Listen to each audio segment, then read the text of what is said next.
안녕하세요. 정보가 세상을 바꾼다의 인포뱅크입니다. 이번에 전해드릴 내용은 경제위기의 중국 경제뉴스 감시 1인 미디어도 계정 폐쇄에 대해서 한번 알아보도록 하겠습니다. 여러분의 구독, 좋아요, 그리고 필요하시면 알람 설정까지 부탁드리겠습니다.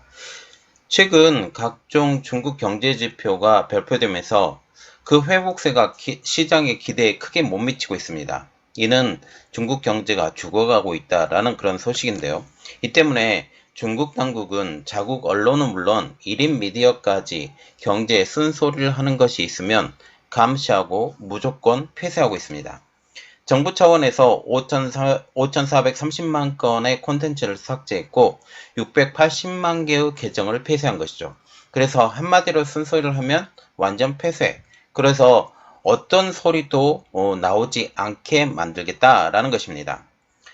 세계 주요 투자은행들은 중국의 경제 전망치를 속속 내리고 있는데 이 소식이 전해지는 것을 막기 위해 재갈을 물리는 것입니다. 또한 잠재력, 회복세라는 거짓 정보를 대중에 흘려야 되는데 이들이 걸림돌로 작용되고 있고 또한 거짓말을 쳐서 자기들이 잘 성장하고 있다라고 대중들을 안심시켜야 되는데 이렇게 하지 못하게 만드는 이러한 경제 뉴스에 대해서 이제 철퇴를 가하고 있는 것이죠. 자, 그래서 이번에 알아볼 내용은 경제 위기의 중국 경제 뉴스 감시 1인 미디어도 계정 폐쇄입니다. 격언 중에 경제는 심리다 라는 말이 있습니다. 긍정적인 생각이 시장의 활성화를 이끌 수 있다라는 의미죠. 그래서 좋은 소식이 계속 들어가면 시장이 활성화될 것으로 믿고 있어서 사람들이 소비 심리가 좋아진다라는 그런 의미입니다. 그런데 각종 경제 지표에서 기대에 미치지 못하는 결과가 나오자 대중들의 마음을 낙심시키는 소식을 막으려고 중국 정부는 혈안이 되어 있습니다. 중국 경제에 대해서 부정적인 글을 올리거나 논평하는 언론은 물론 경제 블로거, 인플루언서까지 재갈을 물리고 있는 것이죠. 어떻게 해서든지 부정적인 뉴스가 대중에게 퍼지는 것을 막기 위해서입니다. 우리가 보는 것은 중국이 가장 헤매는 가장 큰 이유, 크게 네 가지로 볼 수 있습니다. 첫 번째로 부동산 이슈, 두 번째요 제로 코로나 정책, 세 번째 공동부유, 그리고 네 번째 갈수록 늘어나는 미국과의 금리 격차. 자, 그러면 첫 번째로 부동산 이슈를 한번 보도록 하겠습니다. 부동산 이슈의 시작은 헝다그룹의 정조주였습니다. 헝다그룹 같은 경우는 언제 망해도 이상하지 않는 기업이었어요. 그런데 중국의 특성상 부동산을 무조건 키워야 되기 때문에 이러한 부동산을 계속적으로 끌고 왔지만 이 헝다그룹이 이때 망해야 될 이유는 없었다라는 것이죠. 헝다그룹의 본사는 광둥성의 선전에 있습니다. 지금은 광저우로 이동했지만요. 광둥성은 상하이방에 있긴 왜 있었던 것으로 헝다그룹 역시 상하이방의 자금줄이었습니다. 이 헝다그룹이 망하면서 헝다 자동차까지 망했다라는 그런 얘기가 나오고 있죠. 태자당의 시주석으로서는 3년임의 걸림돌이었던 상하이방을 정준하였고 이는 헝다그룹으로 도끼를 날렸던 것입니다. 그런데 그들이 간과한 것이 있었으니 그것은 부동산이 중국 경제 산업의 근간이었다는 점이죠. 중국은 부동산 산업을 통해 지방정부의 재정을 마련해왔고 중앙정부도 재정을 마련해왔습니다. 그런데 부동산 산업을 짓누르면서 지방정부의 재정이 파탄나는 지경에 이른 것입니다. 또한 중국 정부와 같은 경우 코로나19를 겪으면서 코로나19 때 많은 PCR 검사를 했어요. PCR 검사를 하면서 이것을 모두 다 지방정부로 넘기는 상황이었죠.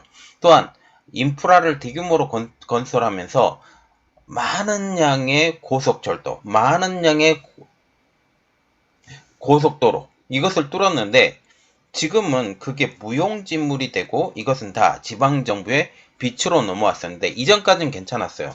이전까지 가장 괜찮았던 가장 큰 이유는 부동산 경기가 그대로 그 수익 대부분이 많은 부분이 지방정부로 넘어왔기 때문이죠. 그런데 이 지방정부의 재정이 기반이 되었던 부동산을 눌러버리니까 지방정부의 재정이 파탄이 날 수밖에 없다라는 입장이 된 것입니다. 이는 그동안 부동산 불패를 부르짖으며 성장해온 중국 경제의 근간이 무너지는 소리였습니다. 지난 11월 30일 상하이방의 기둥이었던 장쩌민 전 주석의 사망 후 상하이방은 사실상 완전히 와해되면서 다시 부동산을 살리려 하고 있으나 지금 현재 중국 공산당의 뜻대로 되지 않고 있습니다. 이는 부동산 불패가 깨졌기 때문이죠. 그래서 부동산 불패가 깨졌기 때문에 내가 이 부동산에 돈을 집어넣으면 그대로 성장할 수 있을까라는 의문점이 있었다라는 것이죠. 부동산 불패가 깨지기 전만 해도 허벌판에 도시를 건설한다 할지라도 그곳에 있는 집들이 팔려나갔지만 이제는 그것이 불가능해졌기 때문입니다. 우리가 이전에 그런 이야기가 만들었죠. 지금 가짜 도시, 사람이 비어있는 도시가 있다. 이런 이야기들이 많이 들었습니다. 그런데도 불구하고 지금 허벌판에 유령 도시가 있었음에도 불구하고 유령 도시에 있는 부동산들이 다 팔려 나갔다라는 거죠. 그 가장 큰 이유는 부동산 불패였기 때문입니다. 그리고 이미 과학 공급된 중국 부동산 특성상 이제는 더 이상 투자를 하려고 해도 새로 만든다고 해도 다 공동화 현상이 일어나고 또 인구도 줄어가고 있기 때문에 이러한 여러 가지 상황상 지금 부동산을 더 만들어도 수익이 날 수 없는 구조로 바뀌었습니다. 부동산 불패가 깨지기 전만 해도 해외 자금이 일부 중국 부동산에 유입되긴 했지만 이는 그마저도 불가능한 상황으로 변하게 된 것이죠. 그는 바로 부동산 불패가 깨졌고 언제든지 중국 정부의 마음대로 입맛에 맞춰서 이 부동산에 들어갔던 자금까지 자기들의 인마이 포켓을 할 수 있기 때문이죠. 중국 진출은 지금 현재 이제 디커플링에서 디리스킹으로 바뀌면서 첨단 산업이 아닌 중국의 소비재로 진출이 되고 있습니다. 그리고 두 번째로 보는 것은 제로 코로나입니다. 작년 12월 중국은 제로 코로나 정책을 멈추고 위드 코로나, 그래서 개방형 코로나 정책으로 전환이 되었습니다. 그러나 현재도 여전히 코로나와 싸우고 있는 상황이죠. 그리고 6개월마다 재유행이 될 것이라는 보도도 나왔습니다. 코로나 기간 동안 제로 코로나를 하면서 많은 제재가 가해졌고 이를 통해서 지금 이전에 시한 상하이와 같은 경우는 상하이방을 완전히 무너뜨리기 위해서 상하이를 중점적으로 막았다라는 그런 이야기가 나오고 있어요. 이것도 마찬가지로 상하이방 이야기인데 이렇게 되면서 이 외국이 보기에는 중국 너희들 보니 제로 코로나 정책을 통해서 또 이런 일이 벌어질 수 있다. 6개월마다 계속적으로 코로나가 재유행이 계속될 텐데 이 이야기가 또 이루어질 수 있다. 지금 현재 위드 코로나 전환 이후 중국은 벌써 2번의 재유행이 있었습니다. 위드 코로나로 바로 전환된 12월 그리고 현재라는 사실입니다. 중국을 트랜스퍼해 다른 나라로 가는 사람들은 이제 공항에서 보통 보면 24시간의 그 트랜스퍼 기간을 두면서 중국을 볼 수 있는 시간을 줘요. 나갈 수도 있다라는 거죠. 이전엔 그랬습니다. 그런데 이제 공항에서 나오지도 못하게 만들고 있습니다. 이는 언제든 코로나로 인해 통제할 가능성을 보여주고 있는 것입니다. 그리고 세 번째로 보는 것은 공동부유. 공동부유라는 그러한 의미는 너무나도 좋은 말입니다. 서로 잘 살자, 부를 나누어 갖자라는 그러한 의미죠. 즉 소득의 재분배를 의미하는 것입니다. 그러나 중국이 말하고 있는 공동부유는 너무나도 이상하다는 것이죠. 다들 평등하게 교육을 받아야 된다며 사교육을 막아버리고 대기업도 일반 대기업입니다. 국영기업이 아닌 일반 대기업도 옥죄고 있습니다. 너희들이 돈을 많이 벌었으니 이 돈을 우리에게 토해내 라고 하면서 알리바바 그리고 텐센스 이러한 기업들에게 많은 돈을 다시 받았죠. 또한 알리바바의 자회사인 엔트그룹을 옥죄면서 여기에 돈을 빌려갔던 사람들의 정보도 다 빼갔습니다. 이제는 더 이상 믿지 못한다는 거죠. 또한 사교육을 막으면서 외국에서 만들어진 영어 교재도 들어오지 못하게 막았습니다.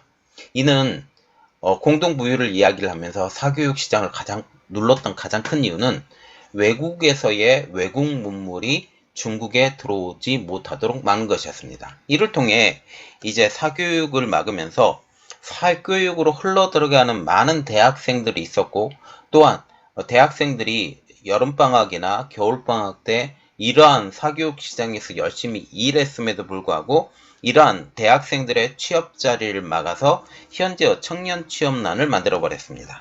그러면서 최소한으로 돈으로 살아가는 청년을 말하는 탕핑족도 지금 속속 늘어나고 있죠. 이 탕핑족이 늘어나는 가장 큰 이유는 우리는 일을 안 하면서 중국 정부에 대항하겠다라고 그렇게 얘기를 하는 것이죠. 그들은 일하지도 않고 집을 사지도 않고 소비하지도 않고 결혼하지도 않고 아이를 낳지도 않습니다. 이러한 상황에서 중국이 내놓은 정책은 청년들이여 농촌으로 가라. 농촌으로 가서 열심히 일하면 너희들이 돈을 벌 수 있는 길이 농촌에 있다라고 얘기를 하고 있습니다. 이거는 말이 안 되는 거죠. 고인력자들에게 농촌으로 가서 일하라.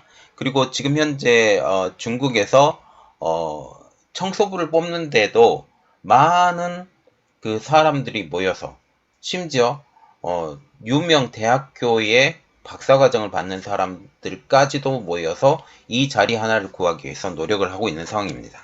그리고 IT 대기업들을 옥죄 거의 국유화 시키면서 정치적 난맥을 만들어 좋은 일자리까지 더욱 줄이고 있으면서 그 좋은 일자리 만들어라. 좋은 일자리에 들어가라. 그래서 경제를 부흥시켜야 된다라고 얘기를 하고 있지만 실질적으로는 거꾸로 가고 있는 상황입니다. 그리고 또 한 봐야 되는 것은 갈수록 늘어나는 금리 차이입니다.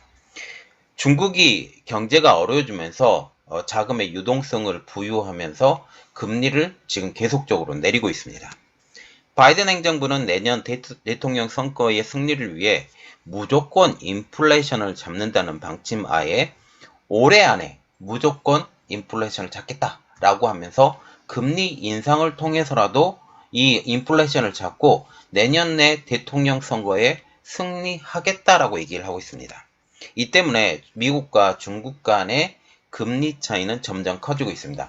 이를 통해 중국의 그 위안화의 환율도 계속 떨어지고 있는 상황이죠. 이는 결국 중국이 유동성 확보를 통해 경기 활성화를 시키지 못할 경우, 이게 더 큰 문제죠. 못할 경우 더욱더 큰 나락에 떨어진다라는 것을 의미합니다. 성공한다 할지라도 부채는 더 많이 지게 된 상황이죠. 최근 국제뉴스에서는 중국 위안화가 기축통화가 될 수 있다라는 소식도 들려오고 있습니다. 그러나 그것은 한낱 꿈에 불과하죠. 그렇게 될 가능성은 제 생각으로는 0%입니다. 현재 상황에서 기축통화가 된다라고 한다면 중국은 더 큰 나락으로 빠질 수밖에 없는 상황이 되는 거죠. 이는 많은 재정 적자를 감당해야 되기 때문이고, 또한 중국의 통화 자체가 세계에 많이 퍼지고 있기 때문에 많이 퍼지게 된다는 것은 그들의 통제 정책으로 인해서 재정을 운용할 수 못하는 그러한 상황이 되는 것입니다. 중국과 같은 경우는 완전 자유화가 아닌 반자유화입니다. 반자유화에서 매일매일 기준 환율을 공시하고 이 기준 환율에서 변동폭을 조금 줘가면서 이것을 허용하는 부분이죠. 그리고 이 변동폭에 의해서 그 다음날 기준 환율을 다시 정하기도 하고요. 이러한 상황에서 중국의 위안화가 기축통화가 된다? 그런 생각하지 마세요. 여기에 미국과의 반도체 분쟁도 큰 고찌거리입니다. 최근 YMTC 회장이 공식 석상에서 미 반도체 장비 업체들에게 제품을 지원해달라. 미국의 반도체 장비 통제 때문에 우리가 이 반도체 장비를 못 받고 있으니 우리가 억소리 날 만큼 죽겠다. 운영하지도 못한다. 운영하지도 못할 이러한 장비를 우리에게 팔아놓고 이렇게 하고 있으니 문제다. 제품을 지원하지 않을 거면 우리들에게 판 장비를 되살아 라고 말을 했습니다. 이는 실질적으로 대사라는 그런 얘기가 아니라 어떻게 해서든지 장비를 지원해 달라라고 얘기를 하지만 속상한 마음에 이렇게 이야기를 한다라는 거죠. 결국 이는 미 반도체 장비 업체들에게 하소연을 한 것입니다. 미국에서 반도체 장비를 받지 못하면서 중국 반도체 산업은 점점 하향 곡선을 그리고 있습니다. 또한 미국이 AI 반도체로 쓰이는 엔비디아의 A100, H100은 물론 중국을 위한 제품으로 나온 A800, H800 제품까지 수출을 제한하려 하고 있죠. 여기에 일본과 네덜란드는 미국의 반도체 장비 수출 제재에 동참하기로 한 상황입니다. 상황이 이렇게 되자 중국 반도체 업계는 물론 전자제품 업계까지 난리가 났습니다.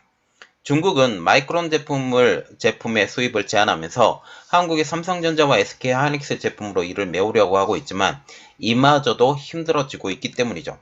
D램의 경우 4년의 기술 격차, 낸드의 경우 2년의 기술 격차가 여전히 존재하고 있기 때문에 YMTC와 창신 메모리 가지고 이것도 불가능하고 이제 반도체 허들도 계속 높아지고 있으면서 이 새로운 반도체를 만들어내지도 못할 것이고 지금 만들어진 수준의 반도체도 만들어지지 못할 가능성이 점점 더 높아지고 있기 때문입니다. 여기에 일본과 네덜란드까지 미국의 제재에 동참하기로 하면서 중국에서 만들어지는 전자제품의 질이 떨어질 것으로 예상이 되고 있습니다. 중국 제품으로 이것을 다 감당하지 못하니까 어떻게든지 우회로를 통해서 중국으로 들어와야 되는데 마이크론 제품이나 SK하이닉스, 삼성전자의 제품이 들어와야 되는데 이것도 한계가 있기 때문이라는 그런 이야기죠. 이 때문에 지금 중국 기업들이 아니면 글로벌 전자 기업들이 탈중국을 해야 된다라는 이야기가 점점 더 많아지고 있고 특히 AI 반도체를 이제 수입을 완전히 못하게 된다라는 그런 것은 이제 이것을 살려고 해도 3배, 4배의 윗돈을 주고 밀수를 해야 되는 그런 상황이 되는 거죠. 1년의 상황으로 중국은 수입은 물론 수출까지 적신호가 켜졌습니다. 이는 GDP에 정말 큰 영향을 미치고 있는 것이죠. 이러한 뉴스들을 막기 위해서 노력하고 있는 것입니다. 그러면 우리가 조금 더 깊이 들어가 봐야 될 것은 이러한 뉴스가 나오는데 중국은 언론에 재갈을 물리고 있다. 이것을 알아보도록 하겠습니다. 그래서 첫 번째 알아볼 내용은 언론에 재갈을 물리는 중국입니다. 광둥성 미디어 그룹인 남방출국 전매는 지난달 26일 그룹 산하의 언론사인 광둥시대전매가 허위사실 유포에 증권법, 행정처벌법 등에 위반하는 혐의를 받고 있다라고 밝힌 적이 있습니다. 신화통신은 광둥시대전매에 적용된 허위사실 유포 혐의가 구체적으로 무엇인지는 알려지지 않았다고 하면서 증권감독위원회의 조사가 끝나봐야 관련 사실을 알 수 있다라고 전하고 있죠. 특별히 증권관리감독위원회라는 이러한 글씨에 제가 마킹을 해놨는데 해당 매체는 금융과 생활 분야를 중심으로 신문 1개와 잡지 12개를 발행하는 회사입니다. 어떤 매체가 문제가 됐는지는 알려지지 않았지만 이러한 지금 마킹을 해놓은 증권감독위원회가 조사를 나섰다는 점을 감안하면 금융과 경제에 관련된 것을 조사할 것으로 보입니다. 중화권에서는 이번 증감위의 광둥시대 전매 조사가 중국 사이버 당국이 추진하고 있는 네트워크 정화작전, 청랑행동과 무관치 않다라는 반응이 나오고 있습니다. 이 작전은 중국 국가인터넷정보판공실이 2016년도에 출범한 프로젝트입니다. 처음 출발은 온라인에서 미성년자들에게 유해한 콘텐츠를 삭제하는 것부터 시작을 했습니다. 이후 개인정보 유출 예방, 연예인 사생활 등 불량 뉴스의 추방 등이 포함되었고 최근에는 1인 미디어 단속에 집중하고 있습니다. 그러면 왜 이들이 중국 정부가 나서서 이러한 언론에 재갈을 물리느냐? 제가 앞에 언급했다시피 이러한 모조리의 뉴스에 대해서 막고 싶어 했더란 그런 이유죠. 가장 큰 이유는 경기 하락이 있습니다. 중국은 리오프닝 이후에도 경기 회복은 더디기만 합니다. 이에 따라 골드만삭스, 뱅크 오브 아메리카, JP 모건 스털리, 그리고 영국의 SC 등 주요 글로벌 투자은행들은 올해 중국 GDP의 전망치를 일제히 하향했습니다. 그런데 중국은 이와는 반대로 관영 언론을 통해 잠재력, 회복력, 회복세라고 전하고 있죠. 그러면 외국에서 말하고 있는 것이 더 맞나요? 전문 기업들이? 아니면 관영 언론에서 말하고 있는 회복하고 있다, 잠재력이 있다 라고 말을 하는 것이 맞나요? 여러분들의 생각은 어떻습니까? 당연히 중국 경제는 망조가 들고 있다라는 것이죠. 지난달 22일 신화통신은 현재 국제 환경은 복잡하고 엄중하다라고 하면서 안정적인 경제 성장을 위한 대책이 속속 발표되고 있기 때문에 하반기 경제 회복이 기대된다라고 전했습니다. 여기서 우리가 눈여겨봐야 될 것은 하반기 경제 회복이 기대된다라는 점이죠. 그런데 지금 외국 기업들은 어떻게 했어요?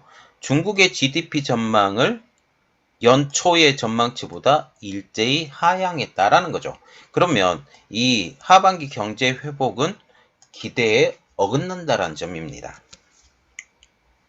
그러나 중국 내 온라인에서 민간 전문가들은 이러한 관련 매체와 정반대의 분석과 정보를 전달하고 있죠. 올바른 정보를 전달하고 있는 것입니다. 지난해 26일 웨이보에서 약 500만의 팔로워를 보유한 저명한 경제평론가인 우 샤오보가 웨이보에서 강퇴당합니다. 또한 위챗 계정도 차단이 됐죠. 웨이보 측은 그의 최근 게시물을 삭제하면서 그가 실업률을 조작하고 중국 정치에 대한 가짜 정보를 지금 퍼뜨린다라는 등으로 정부 정책을 훼손하는 행동을 했다고 밝혔습니다. 우리가 여기서 눈여겨봐야 될 것은 정부 정책을 훼손하는 활동이라는 것이죠.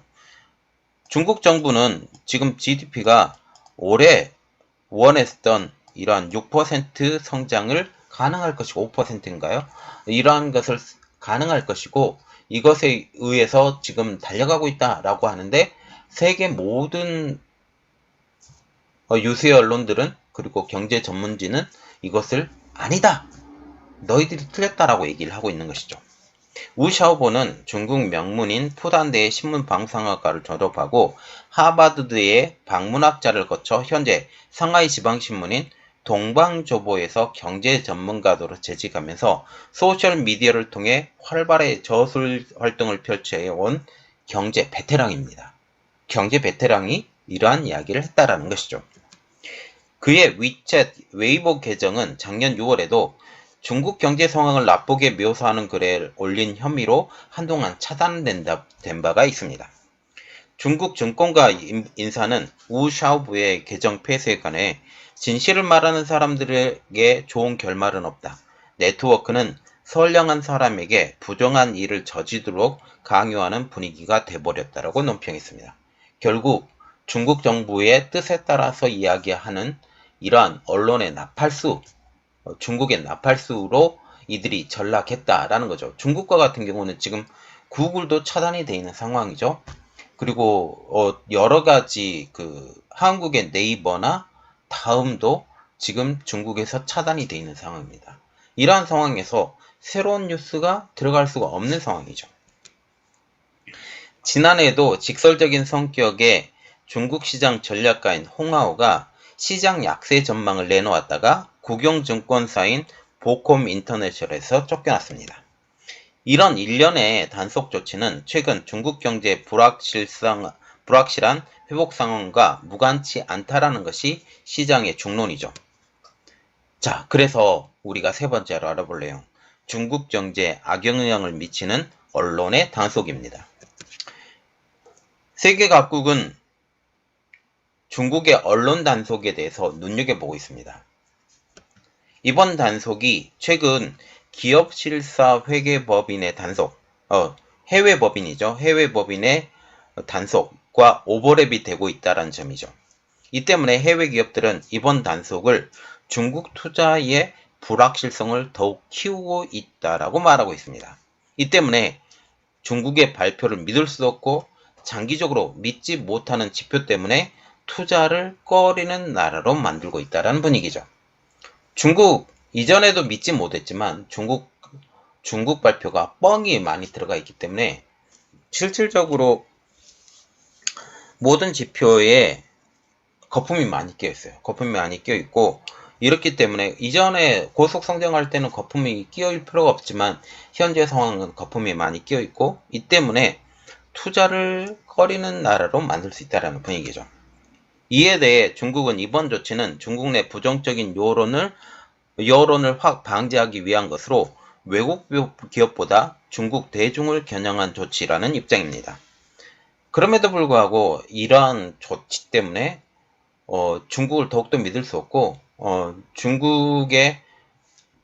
미국은 중국의 첨단 산업에 대한 투자를 금지하는 디커플링에서 디리스킹으로 바꿨죠. 완전 분리해서 중국에 투자해도 돼. 그리고 중국이 절대로 미국의 경제를 넘어서 지원이 되지 못할 거야 라는 분석이 나온 후에 이러한 디리스킹으로 자신감 있게 바꿨습니다. 자, 여러 가지 상황을 볼 때 중국의 상황은 굉장히 좋지 않고 이러한 상황을 우리가 인지를 해야 된다라는 거죠. 그리고 이를 통해 우리가 제대로 봐야 되고 중국의 발표를 전부 다 믿을 필요가 없고 중국에서 나오는 분석은 해외 언론을 통해서 나온 분석이 더 정확하다라는 그런 이야기들이 나오고 있습니다. 그리고 중국은 중국 내에 어떠한 경제 정책을 접근하는 것조차 지금 막고 있는 상황이죠. 이러한 상황에서 우리는 중국에서 발표를 100% 믿어야 되느냐 아니면 믿지 말아야 되느냐, 그리고 해외에서 추론하고 있고 여러 가지 상황을 봐서 이렇게 들어오는 여러 가지 통계 데이터가 있는데 이것을 가지고 지금 분석을 하고 있는 이러한 상황을 보고 있습니다. 전체적인 그림을 볼 때 중국은 코로나19가 6개월마다 1년에 2번씩 재유행이 될 것이고 이것을 통해서 상당한 계속적인 타격을 받을 것으로 보입니다. 그리고 우리가 중국 여행하지 말아야 돼요. 코로나19 때문에 여전히 진행되고 있는 코로나19 때문에 주의하시고, 만약 가실 생각이 있으면 주의하시고 여러 가지 상황을 보고 많이 결정을 해주시면 감사하겠습니다.